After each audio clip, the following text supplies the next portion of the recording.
Today's learning goal is I can calculate a markup using a percent bar model. So let's go ahead and get started.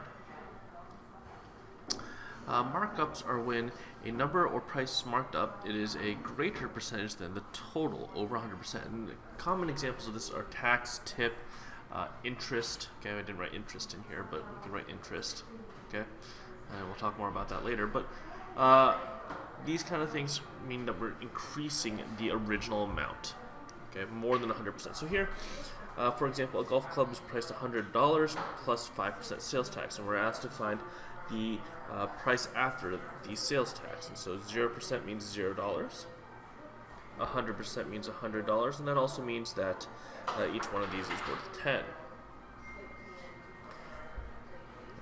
Now, because each one of these are worth 10, $100 is 100%, like we said, but we want 105%. So how do we model this using a bar model?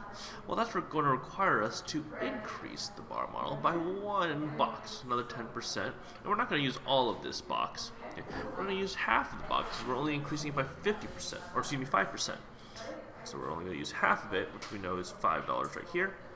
Then we're going to be using 105%,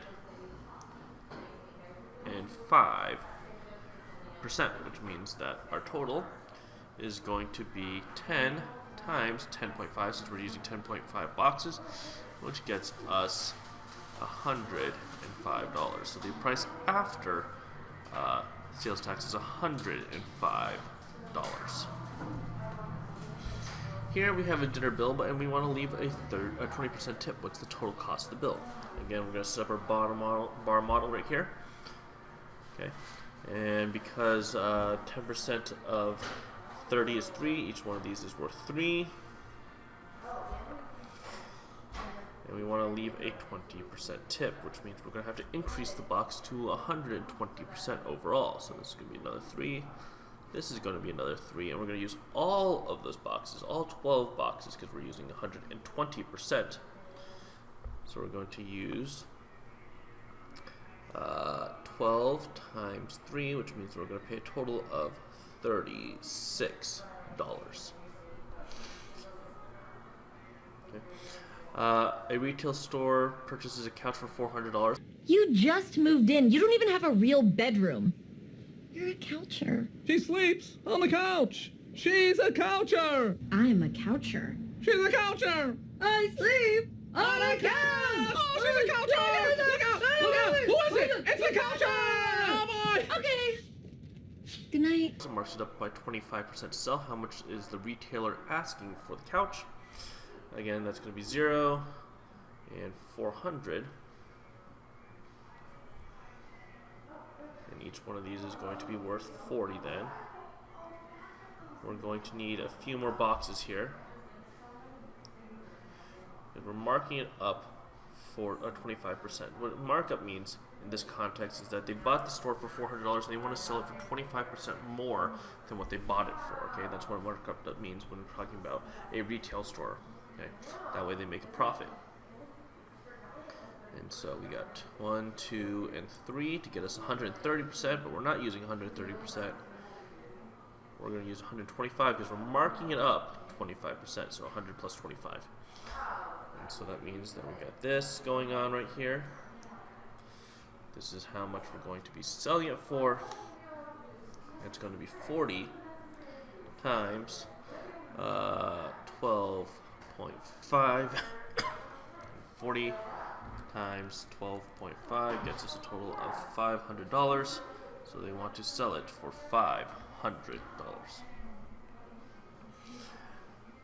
On a cruise, items on a gift shop are subject to a 10% sales tax. If you want to purchase a souvenir priced at $10, how much will it actually cost me?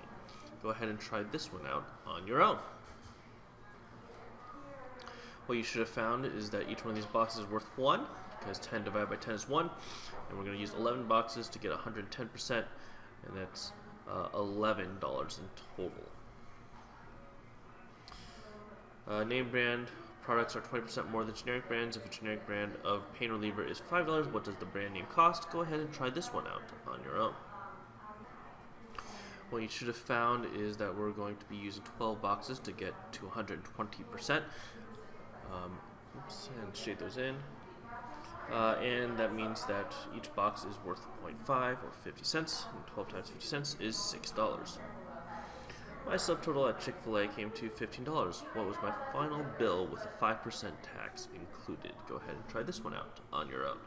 What you should have found was that it is $15.75 because each one of these is 1.5. Each one of these boxes is 1.5. We're using 10.5 boxes to get 105%. And 10.5 times 1.5 is 15.75. Go ahead and try these last two out on your own. What you should have found for number 6 is that it was $57.50 because we're marking up by 15%, so we're using 115%, so that's 11.5 boxes, or 11.5 10%, and that gives us $57.50. For the iPhone, or the phone, excuse me, you mark it up 20%, which means we're doing 120%, and that makes it $108 because we're using 12 boxes of 10%. So 12 times 9 is 108.